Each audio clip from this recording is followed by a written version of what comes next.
by Ukraine. Ukraine hit multiple air bases deep inside Russia in what they're calling Operation Spiderweb. Ukrainian officials say that dozens of Russian warplanes were wiped out by the drones that had been smuggled into Russia and hidden on trucks. There is another round, a new round of peace talks between Ukraine and Russia just getting underway in Turkey. So it's an interesting backdrop, these drone attacks. Let's get right to CNN Chief International Security Correspondent Nick Paton-Walsh for the latest on all this. Nick.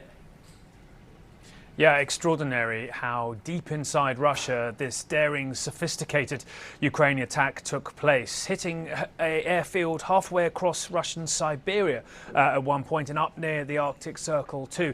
These 117 drones, Ukraine security services say, hidden inside wooden mobile homes, the roofs of which seem to have slid off, releasing this cloud of attack drones. Video, in fact, showing how they flew over Russia's Tupolev 94 propeller-driven strategic long-range bombers, essentially what Moscow uses to wreak havoc across Ukraine civilian targets every single night, taking out one by one. Now, Ukraine says it destroyed 41 aircraft, including a kind of AWACS-style A-50 aircraft. But really, I think some of the bigger damage here is to Russian military pride, the sense that these valuable aircraft, whose loss may prove a significant problem for their war effort, were somehow impregnable, hidden deep inside of Russia, and that again, we're seeing Ukraine use extraordinary ingenuity. Zelensky, the Ukrainian president, saying this took a year and a half worth of planning, and indeed that everyone involved in that planning had left the country before the attack happened. That kind of technological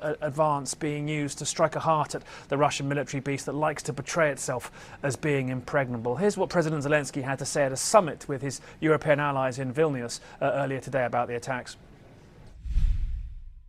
Europe, together with America, has better weapons than Russia. We also have stronger tactical solutions.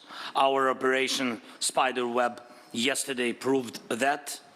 Russia must feel what its losses mean.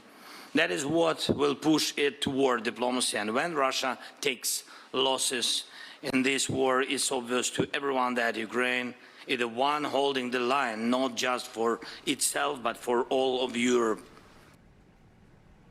Now, you could see Zelensky arriving in Vilnius, a bit of a spring in his step. Really, this is a much-needed boost to Ukrainian morale after months of exceptionally bad news, not only diplomatically, but on the front lines as well. And he's making a point there, I think, which will be welcomed and agreed with by all of his European allies in the room, but somewhat different to the Trump administration's approach, who seem to feel the better their relationship with Moscow is, the more likely peace is. Zelensky, with his European allies, think you have to inflict this sort of military damage on Russia to make it